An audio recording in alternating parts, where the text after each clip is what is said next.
crack open that dude. Why you cracking up like Stone Cold Steve Austin over here? As soon Crack as it you open. started. Goodness gracious, we can't have anything nice in this building. That's staying in, by the way. Man, this man that cracked open the biggest Diet Mountain Dew you could ever imagine. It's fresh too.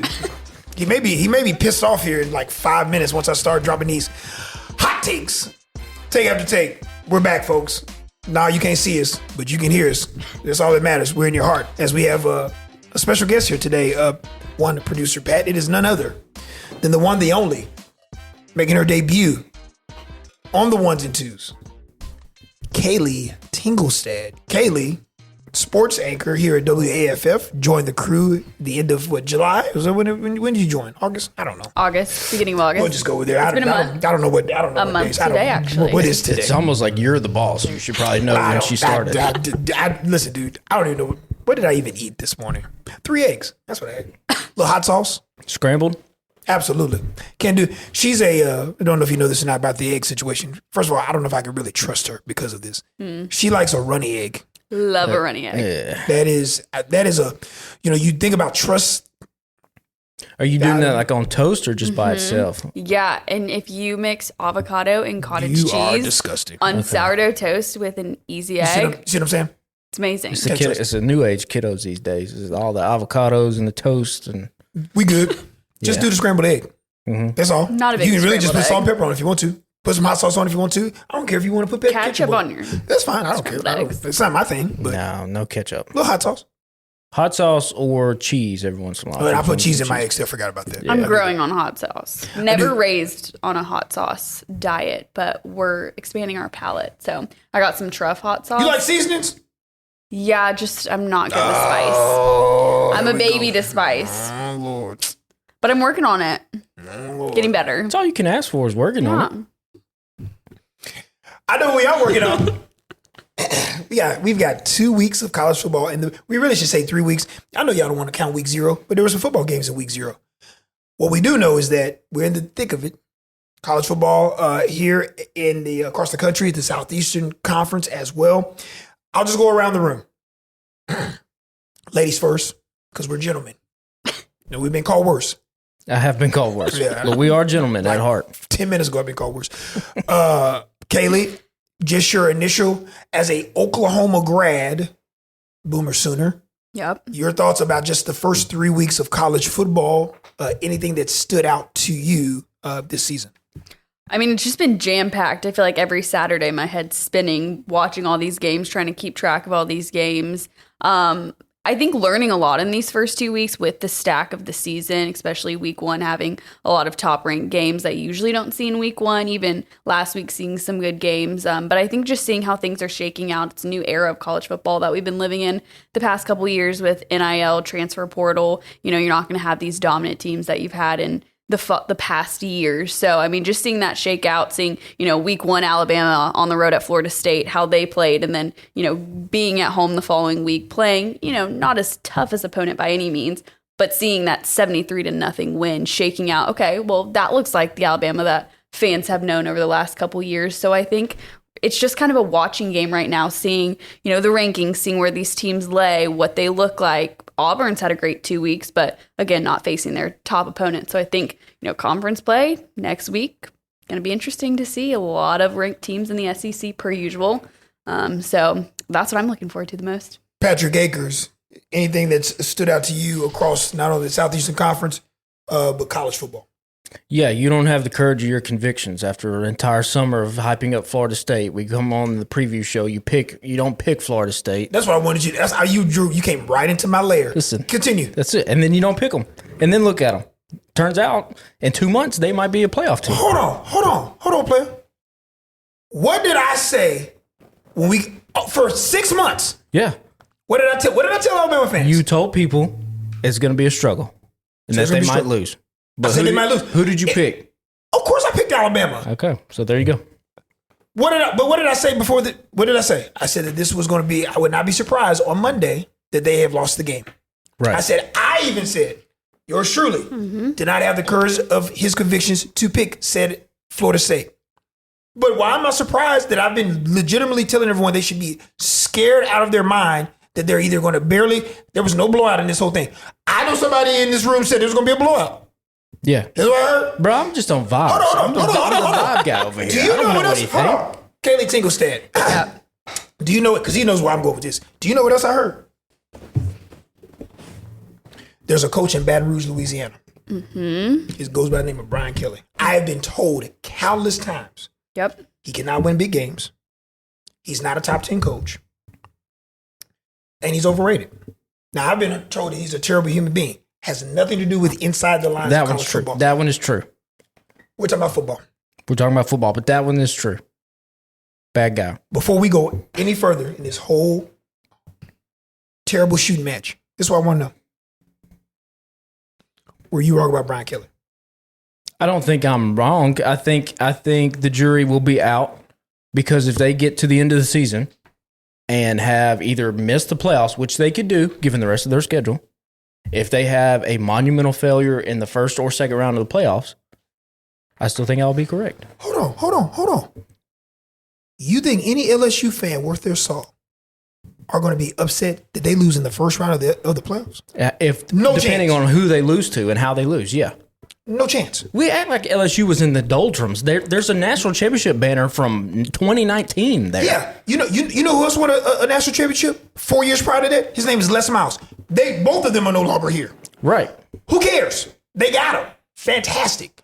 All we wanted, I was told at SEC Media Days by Baton Rouge reporters that are in the trenches in Baton Rouge. This is what I was told. I was told fans are upset. 8-4, he can't win a big game. He's lost 5 straight openers, is what I've been told. I was told that Clemson, Texas, Penn State, in no certain order, had the least amount of questions in all of college football. I was told that LSU was going to go to Death Valley to play a football game that probably everyone in the world was not picking LSU to win the game. I said this was his best team. All they do is go in there, win the game. Garrett Nussmeier was the best quarterback on the field. The best defense on the field was LSU. The best receivers on the field. Now, NFL caliber, NFL prospects, you got me. Okay. Peter Woods is as good as we got as a prospect, as overall prospect in the NFL. All I know is this. I find it hard to believe looking at what they have, quote unquote, on paper entering into their game, and then actually after seeing it, especially on the defensive front, everybody needs to check out 88 on the defensive front. Pretty darn good. The Darren Anderson kid's pretty good. You know, I have an affinity for Whit Weeks. He may not be in the right position all the time, but he's probably going to throw his body all over the place, just kamikaze-like. Love the kid. Again, white guys with long flowing hair. That's your type. Yeah, and dog wide receivers. Yeah, you got a type. Like Julio Joneses and stuff like that. Jeremiah Smiths. Shout out to Michael Floyd back in the old Notre Dame days. So if there was a white receiver that had long flowing hair that was just mossing people, I think you'd be head over heels. No, you'd probably get a tattoo. Gotta be just quarterbacks. Just like because Whit Weeks has long hair, but it flows out the back of the helmet. It does. I need just the quarterbacks. Just the quarterbacks. Like Sunshine from Remember the Titans. Stuff like that. Which I'm sure we'll get to your love affair with John Mateer at Oklahoma in just a second. I've been speaking his praises for a year and a half. I've been telling y'all what this is going to be. Like what this. Pretty good show in week 2 prime time. Listen, here's the story of college football. In my humble opinion, we don't know what the hell's about to happen. That's my take. I've talked to Patrick about this and discussed this to the 7.5 people that listen to this podcast. College football fans have to recondition their minds to understand that all that you have grown up or have been able to watch over countless years is entirely different with the idea of winning a national championship. Because 15 years ago, if you lost said game, first game of the year, a game during the middle of the season, a game late, you basically, for the most part, were mathematically eliminated from possibly winning a national championship. Here we are now with a 12-team playoff. Here we are now with elite Power 4 programs playing other elite Power 4 programs to start the year, second game of the year before we get into these 9-game conference schedules starting next year across the board. People are playing each other and they're losing games.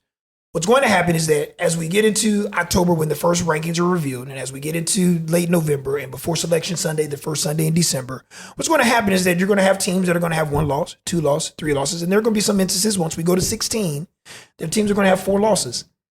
And fans right now can't understand and fathom that I have an 8-4 team or a 9-3 team or above that's making the playoff and are one of 1 through 12 seed or 1 through 16 seed down the line.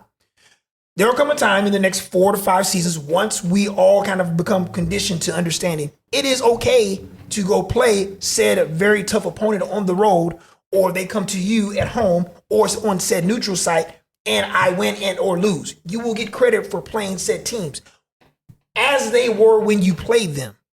And I think that for our minds, and I think for many of college football minds, like it just hasn't connected and computed that this is okay. You're going to get credit for playing said schedule a lot as you're into your conference schedule and going to play 9.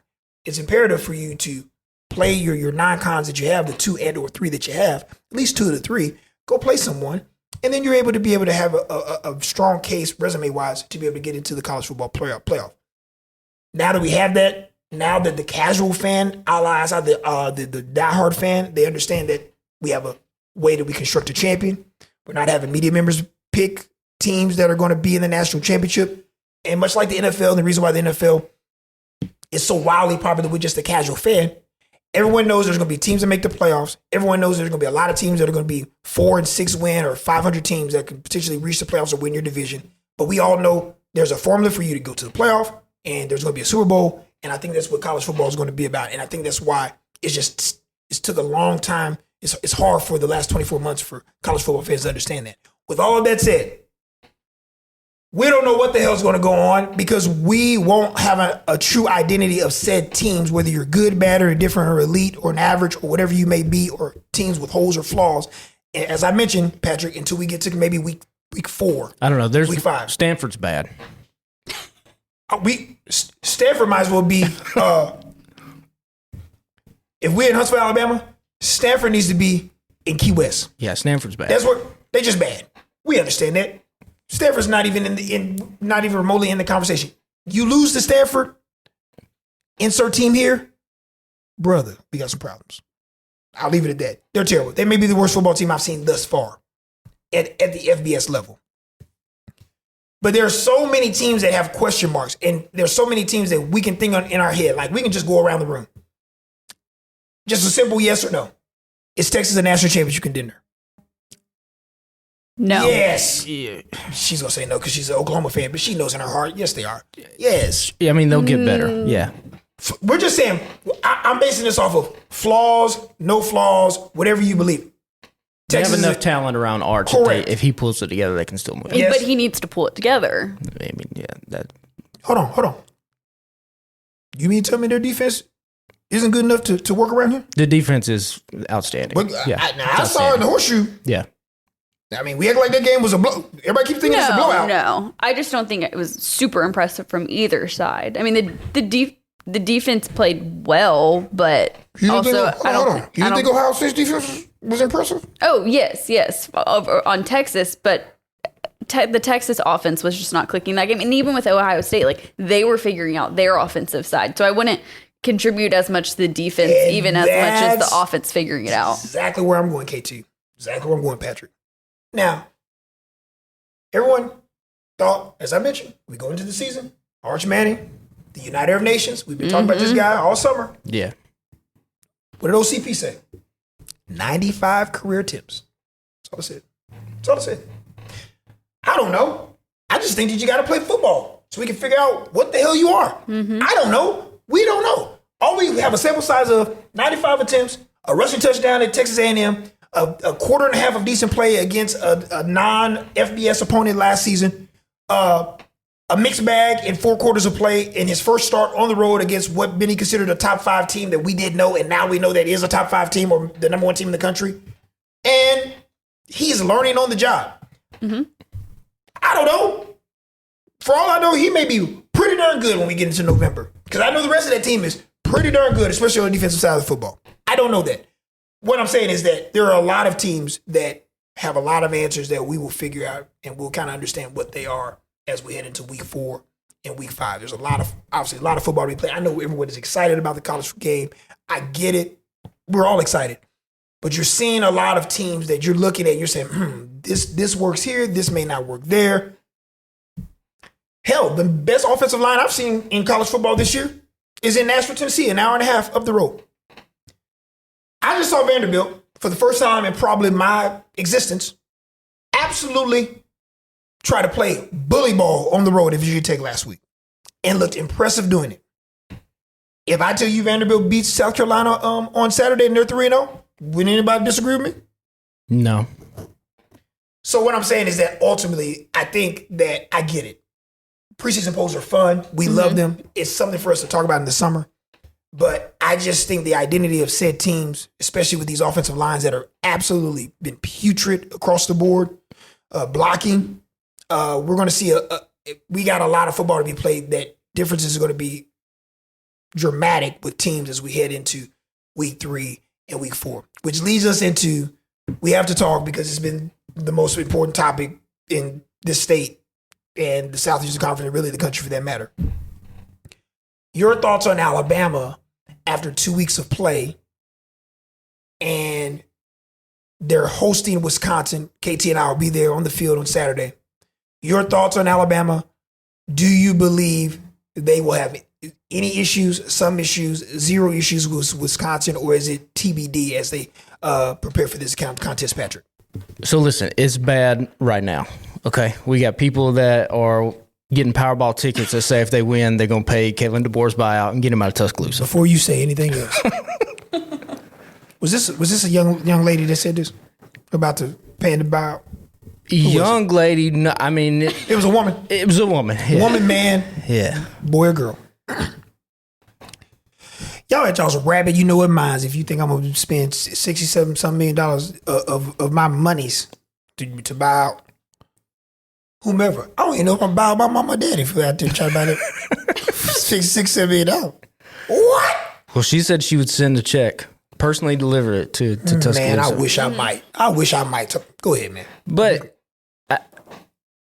call me crazy. I still just think Alabama's going to be okay. I think they're going to be perfectly fine. I still think they're going to make the playoffs. I think that we get 2 months into the season and Florida State is at the top of the ACC standings. This is not going to look as bad as what it does right now. I think Florida State just might be what you said a lot, a really good football team. Like the NIL, the transfer portal, 70 new guys, I think they said on the team with Gus Malzahn. Like it's a completely different team.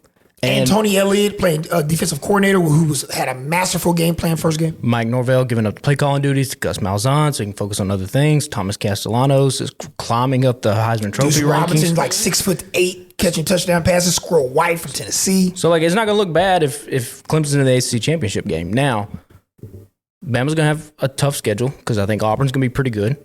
There's other tough teams. I think Tennessee is always there. It could still go squirrely for Alabama, but I do think this year, if they're 9-4 with some impressive wins, they still make the playoffs. So, word of caution, everybody just relax. Ty Simpson's going to be okay. Ryan Williams is going to be okay. The offensive line, I was a little disappointed in the Florida State game because we had talked about I thought they were going to be able to run the ball at will. They did in the first drive, and then it felt like the offensive line, the chemistry just went south after that first drive. And there's big-time NFL talent on that line that needs to perform better. Obviously, the viral video of Bray Hubbard kind of jogging Alabama fans, I think that's what they kind of went crazy about because we're not used to seeing that from Bama defenses. But I think all of it's going to get sorted and they're going to be fine. KT?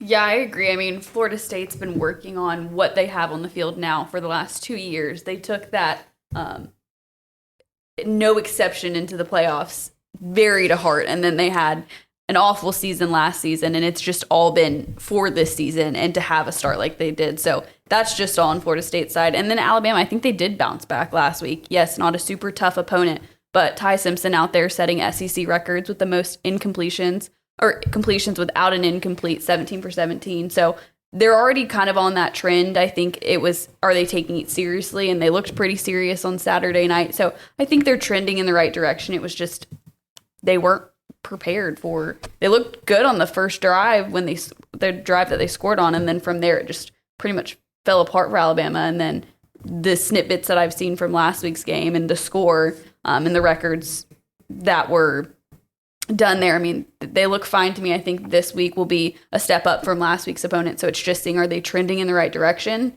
is the biggest focus for them. I think for Alabama, you heard the Bama players talk about it, and it's something that you and I talked about with Florida State last year. It doesn't matter what the name on or the logo on the side of your helmet means. In this era of college football, you just don't get to roll the ball out against these teams and beat anybody. UCF right now is ranked. They got a chance this weekend to make a ton of noise. And because of NIL and transfer portal, all of the talent is trickling up. So USF is as talented as they've been since, what was it, 2007 when they were like in the top 5? Like all of these programs like that in the Sun Belt or Florida State, like you can just remake your team in an offseason.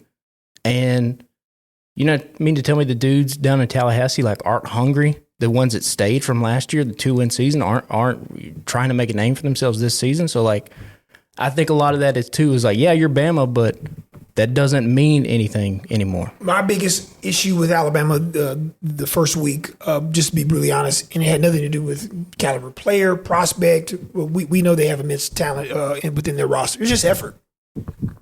That's right. Everything else we want, pure effort. It has been well over a decade. I got here in 2009. I was fortunate enough to be here with Nick Saban and Alabama reaching the national championship in 2009. I have not seen in over a decade that an Alabama football program just didn't play with effort. And what I mean by effort is that the majority of your players just seemed like the juice just it wasn't there. You know, I've always said the one cool thing about Nick Saban and players and or the years of within Alabama that have been kind of coached under Coach Saban is that they've always been the big bully on the block, right? They've also been able to like bolo punch somebody right in their freaking face and blood's all over the place and you're at like, holy crap. And then there's been some other teams that have been punched in the face by Alabama and they punch back and then Alabama punches back again and they knocked out cold.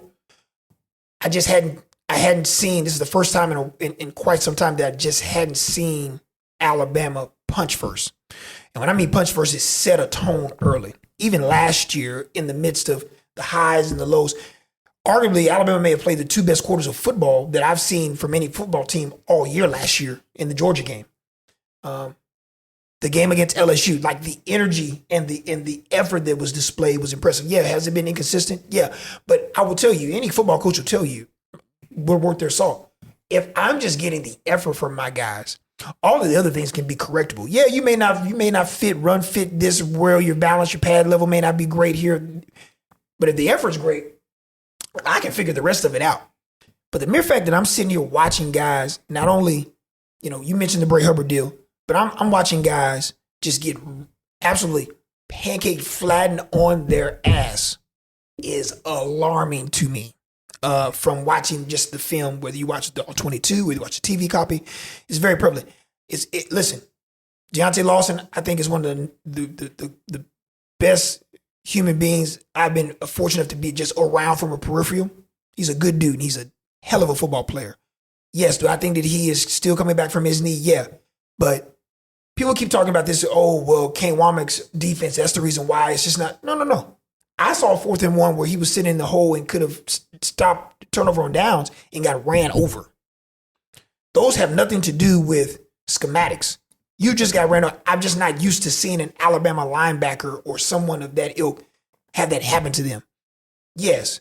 Does he have the excuse of all excuses? Heck yeah, because injuries are injuries. You have to nurse yourself back from a really bad knee injury at Oklahoma. And at the end of last year, so your rehab process and all that, you're still going through that and trusting your knee. But to see offensive linemen, guys on that offensive line that I've been told that could potentially be the number 1 draft pick in the NFL next year, playing on offensive line, get absolutely dominated, and then get beat inside. I don't know anything about offensive line play. I know one thing you can do is a tackle, get beat inside. You can get olayed and go right bull rushed and all that happens. It's just football. You're basically as an offensive lineman, tackles and centers are the hardest positions outside of quarterback to be to play.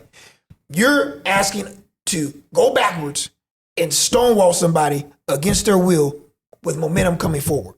I want y'all to just think, and now you add 6'4", 245 that can just get after your butt, right? So the notion that I have to discuss effort with Alabama after that first game, and then the notion that this Kalen DeBoer is not a great coach, and he doesn't understand the pulse of the locker room. Yada. The three best players that showed the most effort after 4 quarters of play during this football season were all from Washington. Jeremy Bernard, Parker Brailsford, and I said the third, but Ty Simpson. If anyone doesn't believe that Ty Simpson is the guy for this job, and I think they got 3 capable guys. I think they're relative to their levels of play if they get on the field, and what they're able to do is different, no doubt. But Ty showed me a competitive spirit better than anything I saw out there relative to everyone else on the field, not named Parker Brailsford and Jeremy Bernard. Now, here we are. We got Jeremy Bernard out here, the second game of the year against La Monroe. Best wide receiver on the field. At the end of the round, scored another one.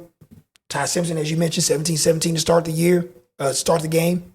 Parker Brailsford has arguably been the best football player on the team at center. He has been battling, and it's been really cool to watch. I don't know anything about foot placement and hand placement and all that, but my eyes tell me that guy is balling. He's playing exceptional well relative to the rest of that offensive line. But I've said coming into the season that I would be surprised if they lost that game and they win the rest of them. We'll see. I think Wisconsin's going to bring some very different. I skimmed through their first 2 games, and I watched their last contest, MTSU. They're going to play hard. They're going to have effort, right? They're going to have effort. They're not going to have man for man. They're the best talent. We know that. We know schematically, like we know what this looks like. But what I do know about a Luke Fickell coach football team on the road, when they feel like in their hearts that they let a game get away in Madison, Wisconsin last year, I think they're going to play exceptionally well. I think this game is going to be more competitive than what people think. But if Alabama is playing with the energy and the want to and the effort that we saw against an inferior opponent, and what many people said to me during practices leading into fall camp and going into the regular season, they should win this game going away. And then we have the big test of the years thus far in 2 weeks on the road at Georgia. So listen, it is too early to tell what's going to go on with Alabama, but I have a hard time believing that Alabama will not be fine. And I like Kalen DeBoer. I think his staff is fantastic. They got dogs, quote unquote, on their staff to get after. Shout out to Jamarcus Shepard and Freddie Roach. They got guys out there that can get after you and can set the tempo. Tim Keenum has been an outstanding leader, even as he's been hurt as a defensive lineman there. I know the viral videos going around with him in the year of Kalen DeBoer, kind of. So I think these guys are not only, after just only the last 4 quarters that we can only tell, I think they've played with great effort. And I just think they're playing looser. So we'll see if that happens. It's bright and early. It's 11 a.m. We'll see if that happens with Alabama. The Auburn Tigers, listen, all you can ask for is going 2-0. I thought that they would beat Baylor on the road. I thought they really won that game, kind of quote unquote going away. I think Baylor made some plays down really quick for college football fans. Dave Aranda, Sawyer Robinson. Now, I don't know what year this young man is. I need to look. A dude. Fantastic game against SMU last week, coming from behind again, winning it in overtime. Huge win. Dave Aranda's defense, a few question marks, a lot left to be desired, but they got a dude there. He'll be good on another team next year when somebody hands him a fat check. Thank you. The other part about that is you'll look back and there'll be a quality win for Auburn. See, like, once again, everyone knows how I feel about Auburn, what I think this team could be. They're going to win and take care of South Alabama. And then, of course, the test of all tests is Jackson Arnold coming back to Norman, Oklahoma, and seeing what he can do in 2 weeks. But your initial thoughts on just Auburn, I don't know how much you can really take from it outside of the Baylor game, right? I mean, Ball State's an inferior opponent. South Alabama's an inferior opponent. A little bit step up in competition relative to Ball State. But I think that Auburn looks apart. I would like to see more of pass protection, a little bit better from the offensive line, and Jackson be able to kind of just let it go a little bit more. But man, they can run it. They got capable wide receivers. Defense looks pretty solid. Small sample size, KT, but I like what I've seen. there are a lot of teams across college football that would like to be 2-0 right now. Yeah, I think the best thing for Auburn is they're making those corrections slowly but surely. After week 1, Coach Freeze talked a lot about the defense wasn't conditioned. They didn't look like they could play 4 quarters, and that's what he was focused on the most. Well, then in week 2 against Ball State, yes, less of an opponent, but I think it was 6 sacks. They held Ball State to negative rushing yards. So that defense made those corrections that he wanted to make heading into that week. Now he wants to focus on offense and special teams. So what happens on Saturday? What will the offense and special teams look like? I just think that team is making the right corrections as they need to be a strong team through the remainder of the season. Obviously, the next couple weeks, they have a really tough slate for SEC teams, a lot of ranked opponents. So I think seeing how they weather these next couple weeks, and like you said, a huge test out of Oklahoma, traveling to Norman, SEC play, 2 ranked opponents, Jackson Arnold returning back to Norman after playing for the Sooners last year. So that will be very interesting. I'm excited for that matchup to see how Jackson Arnold does. I think they look pretty good. I wasn't expecting to be as impressed with Auburn as I am so far, so I'm just excited to see once they hit that SEC play what kind of team they look like from there. Patrick, would you like to see more from Jackson Arnold on Saturday against South Alabama, or would you just like 2 things? I'm talking for you. I don't care about you. I don't care about Jackson Arnold. I'm not going to learn anything about Jackson Arnold that I won't learn after 8 quarters of play as we head into the end of September. I get it. They got an opponent they got to play and they got to take care of business.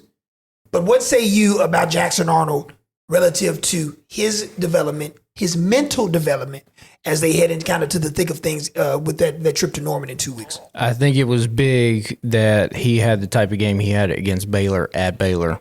And I'm going to wait and reserve my judgment on the Auburn Tigers till I see them go into Norman. If they go into Norman and win. No. Not okay. The vibes on that team will be immaculate. Okay. Yeah. Jackson will be the guy. And I don't know, dude. Scott, I think if that happens, we know what Hugh Freeze can do when the talented offensive scheme he has gets rolling. They can play with anybody. He did it at Ole Miss. I would just be weary of the Auburn Tigers if I was if they go to Norman and get a win. Georgia Bulldogs better look out. The Alabama Crimson Tide better look out. The rest of the SEC better look out because I think this Auburn team is legit. I think they have, if not the best receiver room in the SEC, top 3, 2 at least. I mean, Cam Coleman and Eric Singleton, dogs. If the offensive line, like you said, can hold up and Jackson can make plays with his legs. I wonder if that's hard to say with like the best receiver rooms. I guess Auburn by default would be there because there's so many. But like I think about LSU because I don't know, maybe just from the production standpoint of Barryon Brown and Aaron Anderson. I think Aaron Anderson to me pound for pound outside of KC Concepcion and Texas A&M are the best receivers. I just do. I think Aaron Anderson. Listen, the only reason why we're not talking more about Anderson is because he's 5'9" or something, right, and he's not 6'2". But we don't feel like Eric Singleton or Cam Coleman's been unleashed yet. I agree. And this goes into the point that I wanted to make. I think it's really cool when you're relating this to Jackson Arnold, the fact that they go to Baylor and Hugh Freeze and company didn't try to force the issue with, quote unquote, the assortment of toys on the perimeter that they have. Baylor and Dave Aranda said, you are not about to throw this over our heads. So we're going to play off. We're going to ask you to run the football. Can you do it? They were and able to do it. Shout out to Jackson. I think he had $173 on the ground. He took what the defense gave him. Case in point, last week, they tried to get a little bit of the passing game going. They kind of took away and yes, offensive line played there, have some few breakdowns there with pass pro. Okay, that's fine. We can kind of work those things out, right? And I think as you kind of get in the South Alabama game, you kind of, you don't need to put yourself in harm's way right now relative to like the opponents that you're playing. We will all know. Because I think Oklahoma has the best defensive line in the SEC. They just got him. Jackson and Stone. And, I mean, I love our Thomas is great there. They're good. Elite to me up front. Great defensive scheme as well. Defensive coaches, Venerables, like the whole 9 yards. Insane. And you're going to go to Gaylord Memorial. Like, it's going to be insane. But that's what I've been the most impressed about. I believe, in my opinion,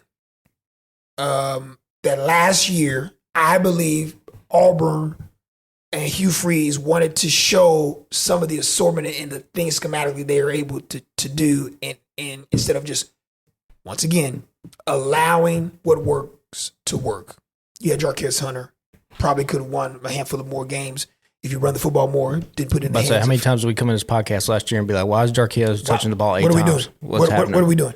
So I've been very impressed with Auburn just being able to kind of keep it in the middle of the road and just do you. Saw a little bit of Eric Singleton, got caught the wheel right out of the backfield last week, which was a great touchdown. You'll start to see some of these pieces kind of be.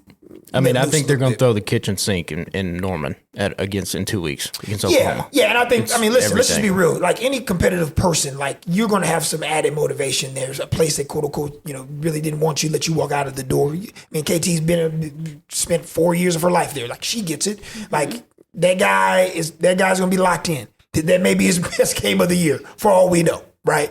I just have a hard time believing he's not going to play well there. But no, I think Auburn's been fine. Been very impressed.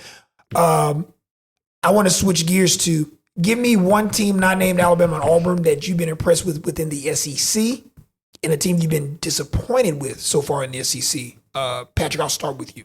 I mean, I'm disappointed in Florida just because I thought Napier and Lagway would just be better. I think that's kind of if I have an overarching take from the first 2 weeks of college football, it's some of these quarterbacks that we were so eager to crown have not lived up to the hype yet, and that includes Lenore Sellers, DJ Lagway, Arch Manning. I think the two guys who have stood out this year has been Mateer in Oklahoma just for kind of his moxie. He still plays like a wild man, and there's still something, but like there's a lot of flashes of greatness there. And then I think Garrett Nussmeier has just he looks like a professional quarterback already. But I mean, you go all the way from like Cade Klubnik, Drew Aller, Lenore Sellers, Arch Manning, DJ Lagway, all these guys, they've kind of been underwhelming at the beginning of the season. So I think Florida there's still some teams in the SEC I don't necessarily trust. Tennessee, yet again, put up another 70 points against a subpar opponent. I just don't trust that team until I see that offense be high-powered against somebody that's a good football team. Because it seems like they do this every year. They put up 70 against Southeast Louisiana, Monroe, whatever, and then they go play Alabama or Georgia, and it's like 20 points, 17 points, 24 points. Like, it just doesn't – I don't know if Heupel's offense, I've talked about this before, translates well when man-to-man the other team is just as talented as you. I kind of like Ole Miss, though. You do? Yeah. I'm one really good Austin Simmons game away from kind of going all in. And a lot of this is because of my love of Lane Kiffin. Well, I mean, I just want that to be good. Yeah, I think you legitimately have an affinity for that man. I'm not mad at it. I think Lane's a good dude. And I like Oregon too. I like Dan Lanning. I'm so glad that you said that from a national level.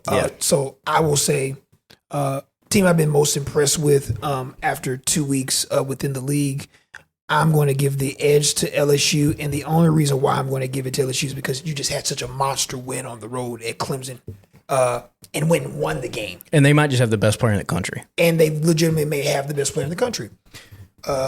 May have the best receiver not named Jeremiah Smith in the country if you really want to get real with it. And Mr. Anderson, I'm just going to say that. Big fan of that kid. I am not as disappointed in Florida for this reason.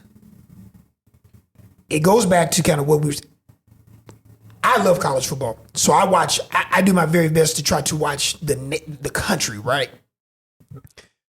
I know Alabama fans know that USF and that program relative to 2 years ago in a rainy, rain-soaked, murky, muddy, crazy football game that they had no business winning. And I saw Alex Golich with that team. There were a bunch of freshmen and sophomores. And yes, of course he's used the transfer portal to kind of input some pieces here or there. But for the most part, the majority of your roster has stayed together. I think that's a testament to Coach Golich and his staff to be able to keep those guys together. B, I think it's really cool that said young people that I feel like young people and youngsters don't get enough credit in life. It's just my personal opinion. But the fact that they had the wherewithal to say, man, we believe that we can be really good. We just stick this thing together. And now you're kind of seeing the fruits of your labor. Yes, it's early. Yes. But the mere fact that you were able to blow out a Boise State team, beat a Florida team on the road, and now you got a monstrous game against Miami on Saturday. On the CW on the network. CW. Look, the CW. biggest game in CW network history now. Man, CW, hey, we living right now. CW, let's go. Living. So, like, I say all that to say, I just think it's cool because it's unique to be able to see a program and a bunch of really good players, especially some dogs on defense. I think it's really cool to be able to see that group just stay together. So they have all of the inside track of the non-P4s to be able to the group of 5 guys to make the playoff, right? You win this game Saturday. Hey, man, like I know it sounds crazy. You may have margin for error to lose one and still be able to make the playoff as a group of 5 guy. So I think that's really cool. But when you watch that Florida game, and I watched the second half to the end, I personally think that the game wasn't as, I know you see the score, it wasn't as abysmal as many people think that it was. So, a case in point, end of the game, Florida has the ball before South Florida gets the football, then goes down and kicks the game-winning field goal. We know how much we were impressed with DJ Ladway in the summer. Sound like a professional football player, right? Just seemed like he was a professional across the board. The guy hasn't practiced. The guy's been injured all fall camp. It shows you have not been on the football field. Not only have you not been on the football field, on a third down or whatever it may have been, second down or whatever, you check out of a run play that you've been having with Jay Ball and stuff, who's an exceptional running back. You check out of that, try to run it out, overthrows him, oversells the guy, should have been first down, probably would have won the game. That doesn't happen. You punt it away, they come down and they score. I don't think they're as bad as anyone is saying, but the reality is a reality. And it just stinks because, Billy, you don't have any margin for error relative to your. If you think Auburn's schedule in the month of October is bad, I was about to say, yeah. Brother. That's a pro and a con for Florida. You have everything in front of you, but this thing could get south in a hurry. Quickly. And it means your job, unfortunately, probably. I want you to just hear what this looks like if I can find it. Because Florida's schedule is ridiculous. It is absolutely. Okay, so, of course, they head to LSU Saturday. Good luck. And then I want you to hear this. Hosting Texas at Texas A&M.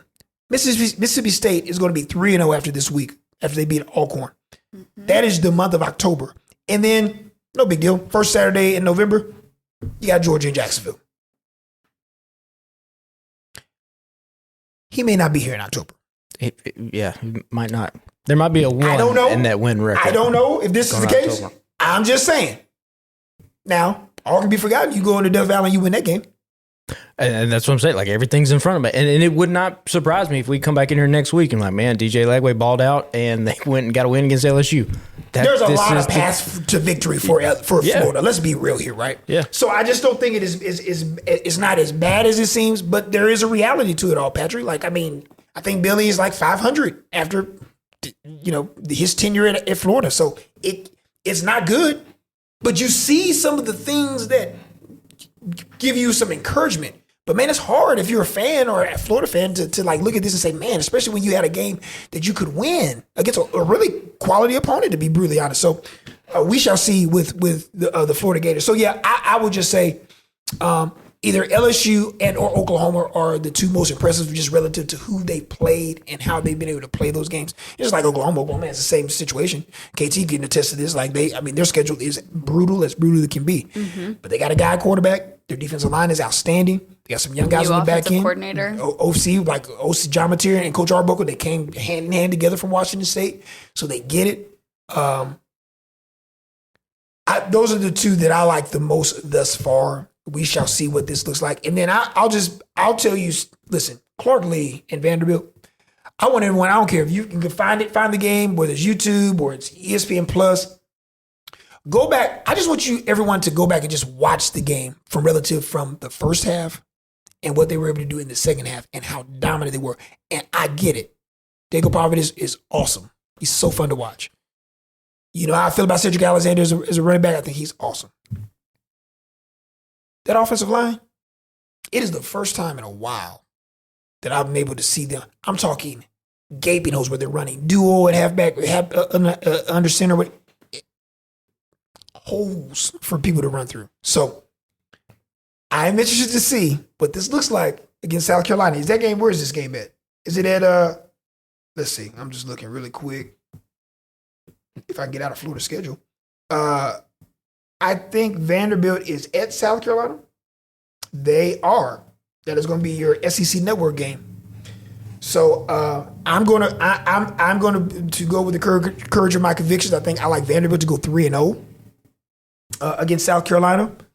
I think they're going to play exceptionally well. I like what I saw from the offensive line. Now it's going to be a step up in competition because I think South Carolina has some. We know South Carolina has an eraser, Dylan Stewart, that can absolutely wreck the whole game. I just think relative to what Vanderbilt has been able to do and some of the guys and football guys and players that they have, I think they can pull it off. So we shall see. I will tell you my most impressive team to me, and they haven't played anyone either. You know, I was talking about effort with Alabama, and when I see Georgia in those first handful of years with Kirby and the fervor that they play with, the energy that you can see, like it just jumps off the screen. Everyone needs to go watch that Oregon game against Oklahoma State. Everyone. I urge you. If you don't do anything else, just watch the first quarter. And the pregame speech. Find that. Dan Lanning, man, let me tell you something. Dan Lanning, if you listening. Yeah, he is. You got a fan, Dan. If you ain't got no fans in the world, you got one right here. Let me tell you something. Absolute dog. Yeah. Abominable snowman. That's what he is. Swamp Thing. Crazy. That's what I love. I watch them run a reverse, and I watch an offensive lineman pull to said field side and literally kick a DB out the club. Just kicked him out. Pick man up against his will from 5-yard line into the back of said end zone. Guy was tumbling over like a kid going doing a cartwheel down. They have the most accurate quarterback I've seen thus far at Dante Moore. They have, to me, arguably one of the most exciting players I've seen in 2 weeks in DeCorian Moore. 5-star, number 1 wide receiver overall from the state of Texas. I believe at Duncanville High School a year ago, coming into this year. He played well. Offensive line looked pretty solid. They can run it. And on defense, they were trying to run your face over. Yeah, I mean, Oregon's been good in the past, but it's not been like this. It's been a lot of flash, right? Speedy guys, a lot of schematic things. This is Dan Lanning, and they're trying to kill you. I have a heart. If I'm Dan Lanning, you would just have to say, I want to be in the Southeastern Conference and coach said Alabama or a Georgia or an Auburn. Ain't no way in hell that I'm leaving Eugene, Oregon for anything. No. If I tell you right now, I said, I want you to fast forward to the year 2026 and count 5 years after that. And I say, does Oregon win a national championship? I find it hard to believe that you all don't say, yeah, they're probably going to get one. Yeah, if not two. That's where they're at right now, from across the board. Coach, coaching staff, prospects, talent, NIL. They got it all. What more do you want? And I'm in the Pacific Northwest, and I'm in the Big Ten, and no knock against the Big Ten because the Big Ten to me and the SEC are the two best conferences. But it's sure in the hill a little bit better to win in the Big Ten than it is in that league in the SEC. Well, also, you look about Oregon, like, they really don't have any competition recruiting on the West Coast. The USC's not good, UCLA, none of those teams. It's just Oregon. So they have their pick of everybody from South California all the way up. With built-in resources that no one else has, not named Texas A&M or Texas or an Oklahoma State or insert billionaires here. Like, what? Why? You're getting, kids are going there. Yeah. First 2 weeks, you got me. Oregon Ducks. And Dante Moore. Now, there are sources that say that I may have an affinity for a team in South Bend, Indiana. So I may have a little background on one Dante Moore because I may have been watching that kid from when his Detroit, Michigan days in high school, and he was committed to that team in South Bend, Indiana. Then that didn't happen. However, so I know the kid can play. His accuracy is off the charts to be that young. So Oregon to me has been the best team I've seen so far. Now, it's, like I said, they play out first 2 weeks. I get it. Business will pick up. They got to go to Penn State. We'll see. But no, I mean that Oklahoma State thing. That was a drudging. Like that was. No one in their right mind would have believed that was a P5 program, P4 program. No chance. And if you listen 70 to 3 down, if you listen to the pregame speech, they had an axe to grind. That was personal. Personal. Yeah, and we saw when Colorado went to Oregon. What was it last year, 2 years ago? Yep. We're not here to take pictures, not to do all the flash. Like Dan Lanning is a dog, and it resonates at the NFL level, and it's definitely going to resonate with 17, 18, 19-year-old kids. Like this get a lot to get them riled they put up. 69 points on the board. What? Huh? 69. What was the total yards? Oh, no big deal. Just 631 to 211. Yeah.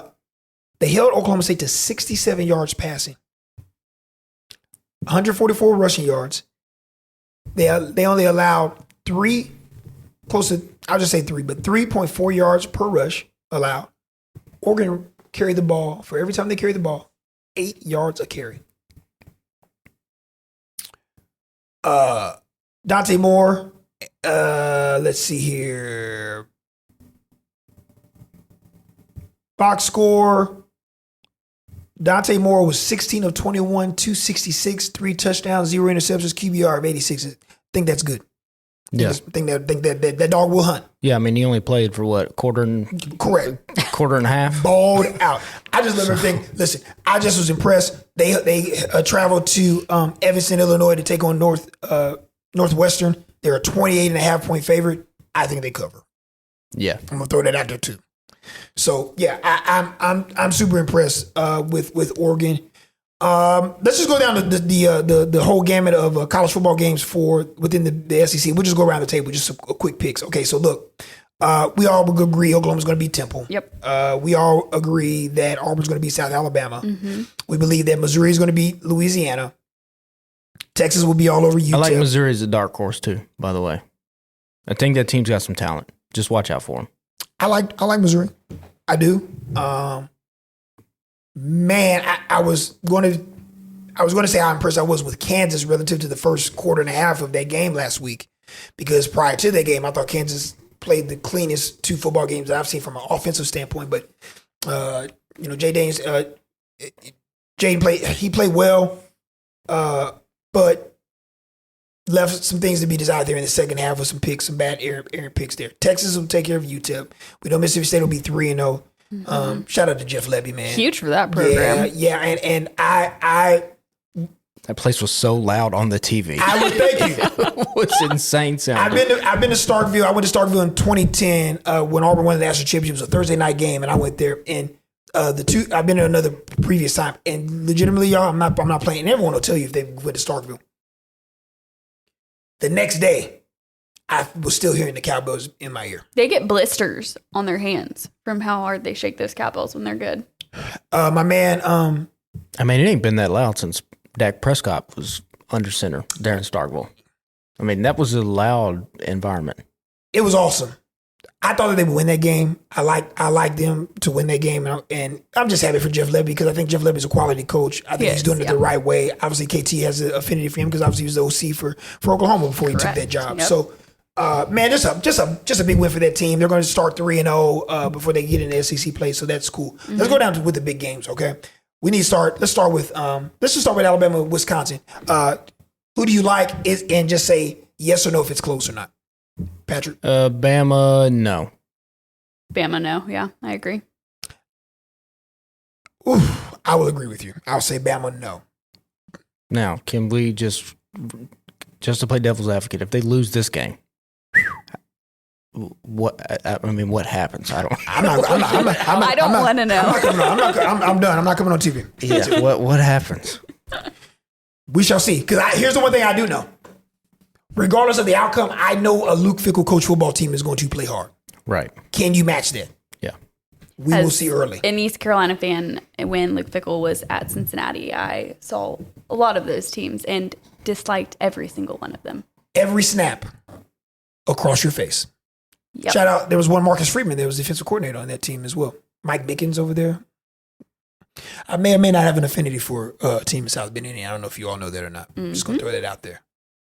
Georgia headed to old General Neyland Stadium. Old across the Tennessee River. Old Vol Navy going to be sitting out there.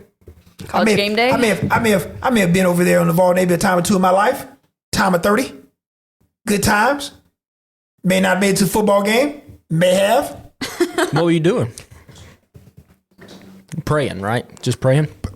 Yes. Yeah. Yes. Georgia, Tennessee. KT says. Tennessee, and it'll be close. What old fighting Joey Aguilar's, huh? Patrick?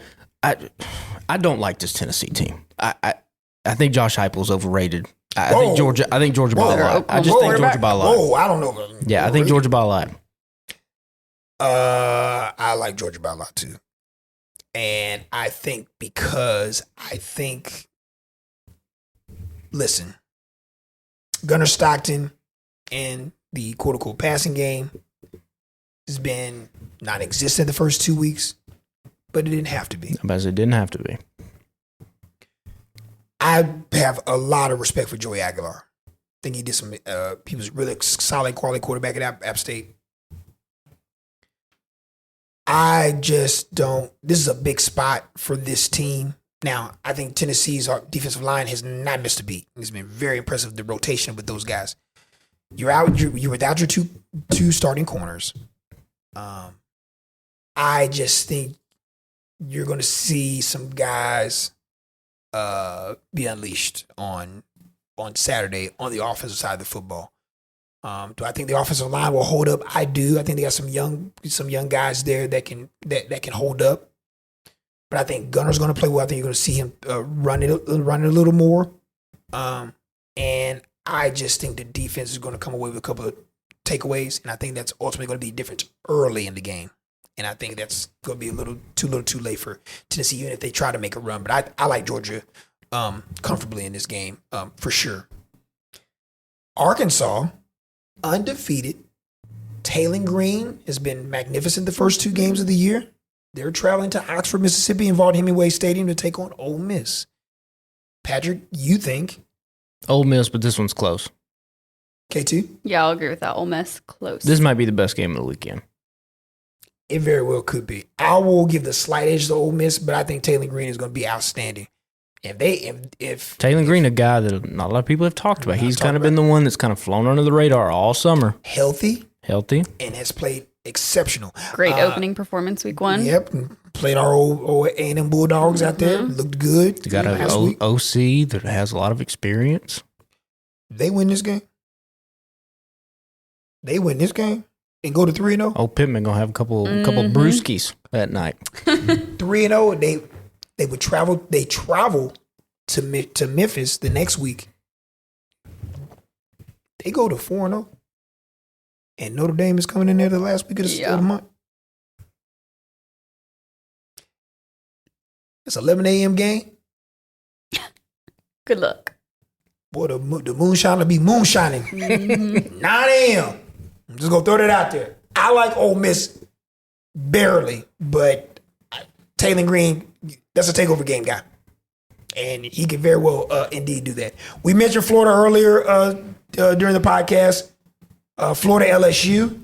KT, LSU, are they undefeated heading into the third weekend of September, or will the Florida Gators rebound and come away with a win in Baton Rouge? No, I think it's going to be LSU, but it's a very important game for Florida. You know, it's a game coming off last week where they got to look like they are awake after that one and can prove that they'll compete with that schedule that we talked about earlier. Patrick?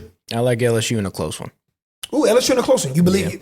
So I think we're all in the consensus that we believe that, like, Florida players still are playing for Billy Napier. When I mean playing for, like, they trust, they're playing hard. I just think execution. I think at some point the promise of what we saw from Lagway last season, it will come to fruition at some point. Correct. I think they're going to be locked. I think this is going to be a really good football game across the board. I think that either one of these teams could win this game. I will give the edge to LSU winning late and winning comfortably late, but I think it's going to be a highly I think LSU has the best player in the country. I think Garrett Nussmeier is the best quarterback. He's the real deal. Texas A&M is making the trek to South Bend, Indiana. Game 2 of a home and home. Notre Dame came away with hard-fought physical win last year in College Station. Can Texas A&M return the favor, and will they win under the lights at Notre Dame Stadium? KT. That's a tough one. We'll give the Aggies the road victory in this one. I like Texas A&M. Okay. I think Texas A&M. I've said this, they were a few plays away last season going in their favor, and that season looks completely different. I think Mike Elko is a fantastic coach. Year two. I think this is the time where the Aggies make their mark and really feel like they are coming up on a national stage. I would agree with both of you all for them to win the game. Here's the reason why I can't agree with you all for them to win the game. Because I have an affinity for Mike Elko because Mike Elko was the defensive coordinator for that team in South Bend, the Fighting Irish. I just don't know if they're going to do the things, much like we discussed with Auburn last year, if they're going to do the things necessary for them to win. They have arguably one of the best offensive lines in football. But more importantly, they may have the best offensive line in the Southeastern Conference from a talent standpoint. Incredible running backs. Yeah. Moss, you name it. I know that KC Concepcion and I know Terry Bussey and those guys are outstanding. I know defensively they can get after you. I just don't believe they'll run the football. I don't believe they will trust running the football when they can run the football and be very consistent and dominant in doing so. I like Notre Dame to win this game. I like Notre Dame to win comfortably. And I think that all of the correctable things from what we've seen with Notre Dame relative to that Miami game and having a week off at home under the lights, I think they win in a big way. And I think the college football world will look and say, oh, yeah, we figured that Notre Dame was like a playoff team that they're going to the playoff. No knock against Texas A&M because I still think they can still make the playoff. I just like the spot that Notre Dame is in. If Jeremiah Love goes for $140, do not be surprised. The only way, in my personal opinion, that Notre Dame does not win this game are two things. Obviously, lines of scrimmage are not playing exceptionally well and get dominated. And CJ Carr, quarterback that's making his second start, first one at home under the lights, he turns it over a couple times. But I think they have the confidence enough in him and be able to open it up a little bit more. And I just think defensively, I think defensively as a team, they're the better team, even though they don't have the guys in the middle at defensive tackle that I think Notre Dame fans would love to have in the future. But I like Notre Dame to win that game. I like them to win comfortably. The spread for that game is 6.5. I think they win by 10-13 in that contest. It's a wacky start for Notre Dame this season, too. Yeah, and I appreciate the fact that they were able to schedule those two games. Listen, I think a lot of fans, or I think college football pundits would maybe say that, hey, they're probably going to split. And I think they said, listen, you got to realize Notre Dame hasn't won in Miami since 1977. They're 0-7 the last 7 times they've been there. But everyone figured that you're playing with house money, especially after we come back this time next week and they've won the Texas A&M game. They're like, oh, well, this is where we thought you were going to be in the first place. Mm-hmm. Rest of the schedule is fairly manageable. Now, you go on 2, no one's going to talk about Notre Dame until you get to November. If you're 10-2, then they'll be like, oh, yeah, remember Notre Dame? They're 10-2. They won 10 straight, much like they did last year. Then we'll have that conversation again. But I just think, I think relative to what the country saw, forget said Notre Dame fan in this room.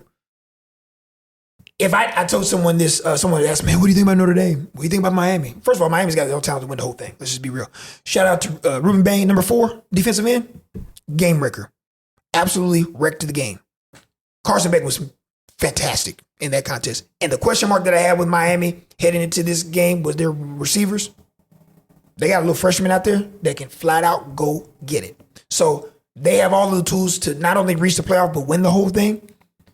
But if someone tells you that I got a top 5 team that went on the road to play a top 10 team and I lose by 3 on the road, I think you'd be okay with that relative to the quality of the opponent that you played. So we'll see how they respond. I just think that Marcus Freeman, relative to this staff, has the pulse of this team. And I think the best thing that could have ever happened to Notre Dame is having a full week off, stewing about this. I think they'll come out and play exceptionally well on Saturday. The last game that I wanted to mention, we mentioned it before, Vanderbilt, South Carolina. I'm picking Vanderbilt outright. I'm not too strong in my convictions with that, but I think they find a way to win that game. What say you, Patrick? Does South Carolina and Lenore Sellers remain undefeated at 3-0? Yeah, I like South Carolina. Yeah, I like Shane Beamer in South Carolina. Yeah, shout out to Beamer. Beamer had a great, I don't know if you all saw this. I know people may have saw this as listening. Beamer was talking about trying to buy him a boat during the offseason. Ran it by the old lady, the old missus. She said, nope, no boat. You know what else he said, though? I can't buy a boat. But I keep seeing all these Amazon boxes in front of my from my door. Shane, I'm with you, dog. There's a whole lot of boxes come over to Old Prater's residence. Hey, listen, though. You bring home that big, shiny national championship trophy. Yeah. In Columbia, in the Myrtle Beach. Yeah. We there. Yeah. She ain't got to know. Somebody will get you one. Somebody get you. That's fair. They give you a whole river in Columbia. You can have a whole thing. Block it off. Yeah. I was about to. I'm not even going to go there. This is a PG podcast. I'm just trying to look. Oh, might as well just throw it out. Does South Florida go to Coral Gables and improve to 3-0? Kaleigh? No. They're going to be riding a high after last week, but I think they'll start out strong and then quickly fade through the remaining quarters of the game. Patrick? I will say that Mario Cristobal will do everything in his power to make sure that the Miami Hurricanes lose this game. But just talent for talent, I think that they'll win. I do not think Cristobal is a very good coach. Interesting. Yeah. Now, if they swapped head coaches, yeah. Because I think SF's coach he's the next guy.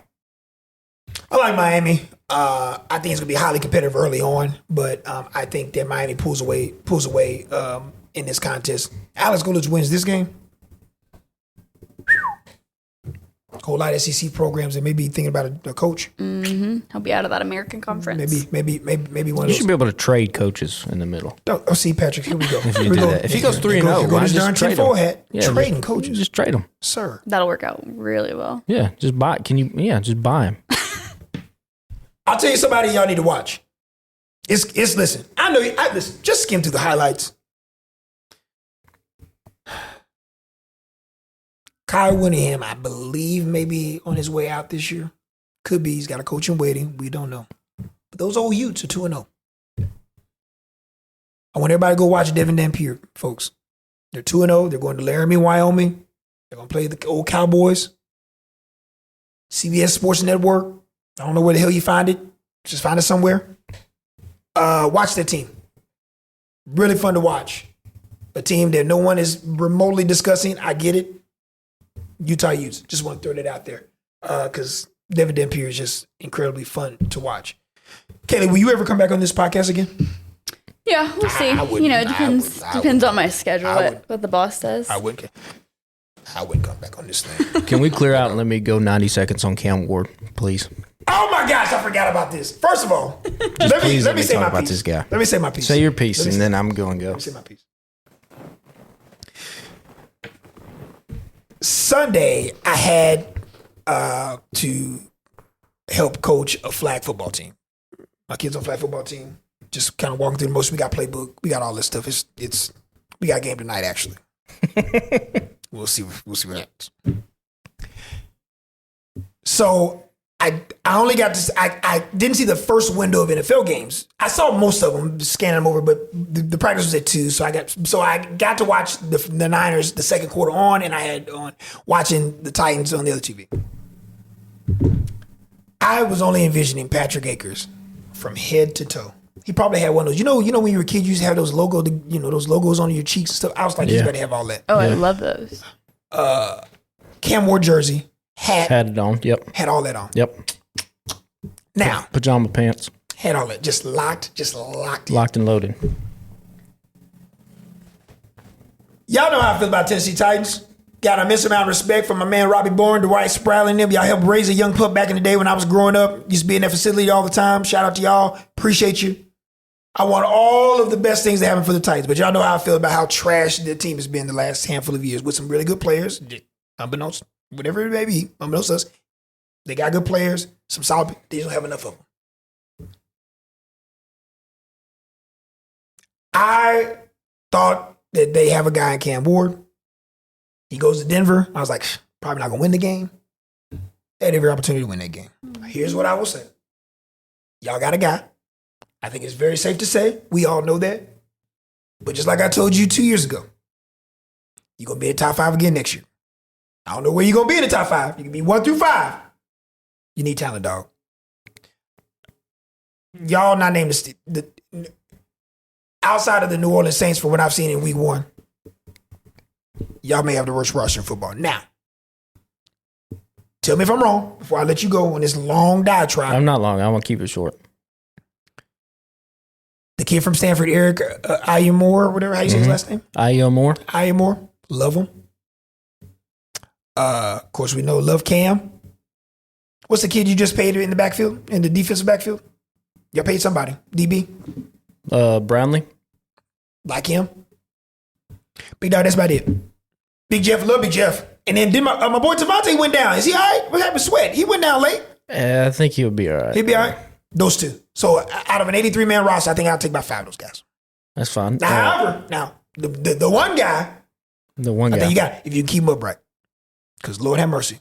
It was ole out there on the offensive line. You can have it. I'm going to let you go. You're a Tice fan. I'm going to let you have it. Before we get into the positives, I'll be really quick about the negatives.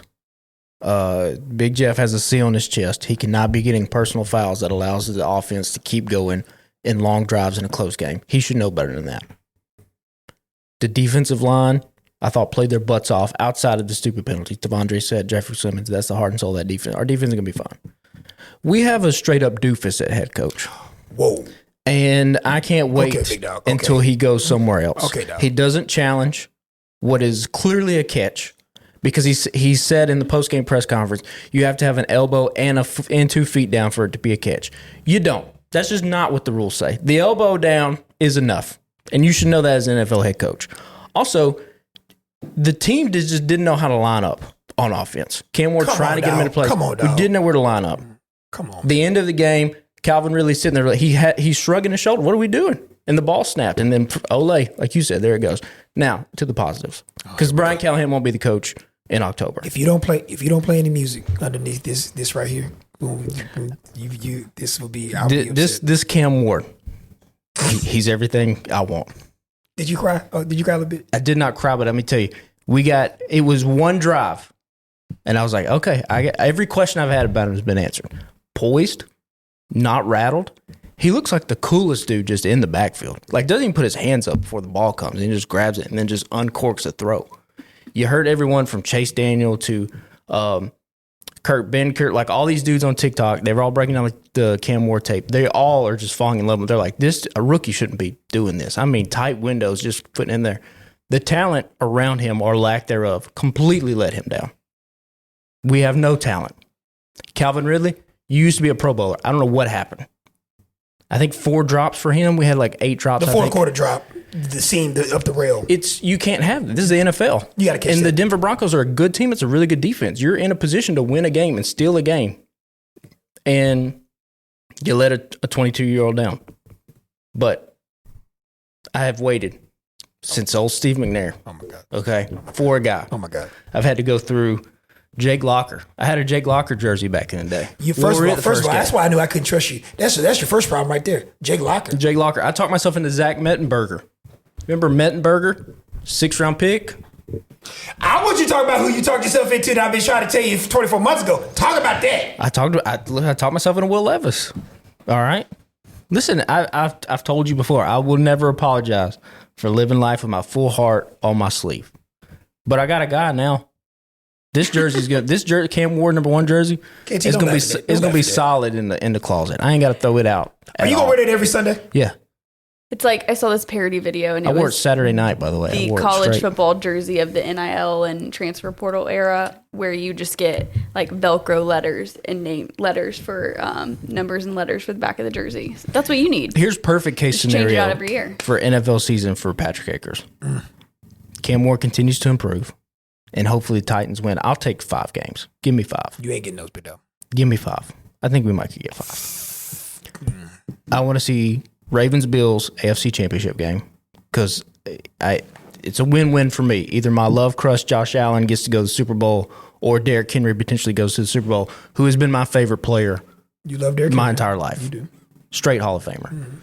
That's perfect case scenario for this NFL season. But I will continue to wear this Cam Ward jersey with pride because I finally have a quarterback. That's the one question that has been answered for the Tennessee Titans.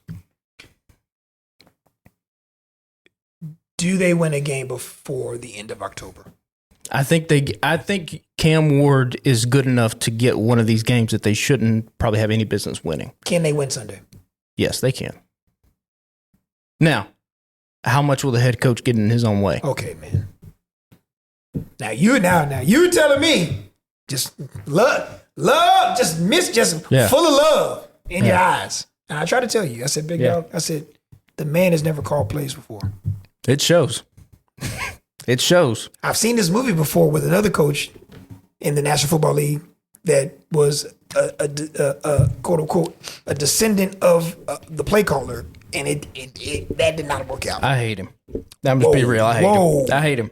Okay, dog. And that's what it is. See, he's getting angry. See, this is red. I'm not getting angry. Red Fist Pat. I'm not getting angry. The hate's already solidified. I can't. You do there's not think anything. he makes it? No, I do not. I don't think he's good. Does the front office stay? Yeah, they stay.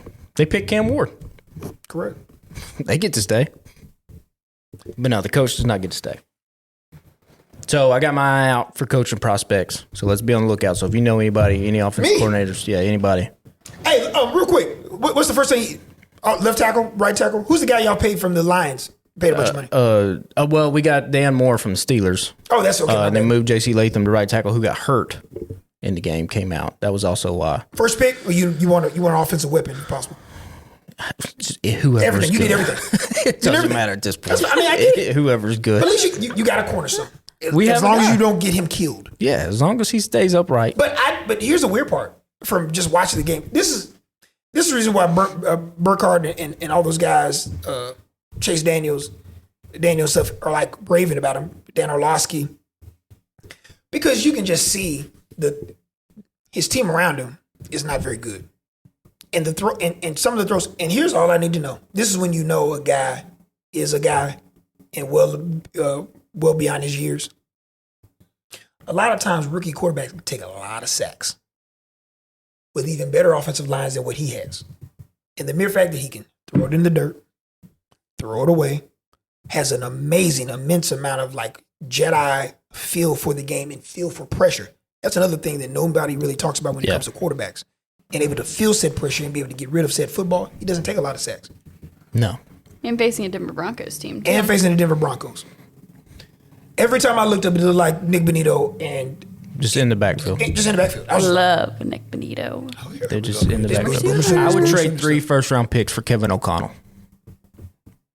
Or 4 or 5. Whatever it would take. Hell, who wouldn't know? Well, how much is it? Can you 6? imagine Kevin O'Connell with Cam Ward? That would be ridiculous. Going into a new stadium next Ooh, season. boy. Yeah. Anyway, we have a guy, number 1. This is, my prayers have been answered. Now I have other prayers. I hope Brian Callahan is leasing in Nashville. Okay, man. Okay. And that's when the thing is going downhill because this is going to continue to get angry. He's going to get angrier and angrier as the weeks go. I'm not angry yet, but I will be. Yeah, and then we'll see. You have to know the rules. See you back here next week. I'm just telling you, it's about to get real. Like, subscribe, take after take. Hey, we back, y'all. I know y'all miss us. Y'all see our smiling faces on here one day. We just got a lot of stuff we're doing for high school football and the children in North Alabama. It's high school football season. We got our 48 tailgate tour. Make sure you tune into that when you can across our WAFF platforms. You can watch us no matter where you are in the country. Somebody give us a like, subscribe, not only to our podcast, just say, hey, I saw y'all at Priceville High School. Who knew? That's cool, man. You're having a good time. Just do that. We don't care. We just want to get a little love from everybody. Spotify, Apple iTunes, our 48 Sports Zone app has this podcast each and every week. We will air this and have this ready to go Friday morning. We're recording this on a Thursday. But yeah, we're super excited to bring this to you. It will continue to grow. We'll continue to have more guests as we get into the college football season. We'll even tap into some NFL guys. I may, just for the sake of it, as we get to maybe the 4th week of the year, 5th week of the year, we'll do an interview with a Titans beat writer or a Titans person, because he's going to have to ask all the questions and he's going to talk crazy. I have to get one of my boys to do that. One of my guys I know up there. So we'll do that just for him. It'll be his Christmas present for the year. That's what I'll do for sure. But the whole podcast will be all about the Titans. Or just find him a head coach. Whoa. Thank you, Kaleigh. Come over here to this side. Nepo hire. I'm calling it Nepo hire. KT, what we doing? What we doing? Don't agree with that. Listen, appreciate everyone listening to us. Like I said, live Friday morning. Appreciate it again. Like, subscribe, leave some comments as well. It's Take After Take for Kaleigh Tingelstad. For producer Pat, I'm Carl Prather. We will see you back here next week. Enjoy football, y'all. It's back.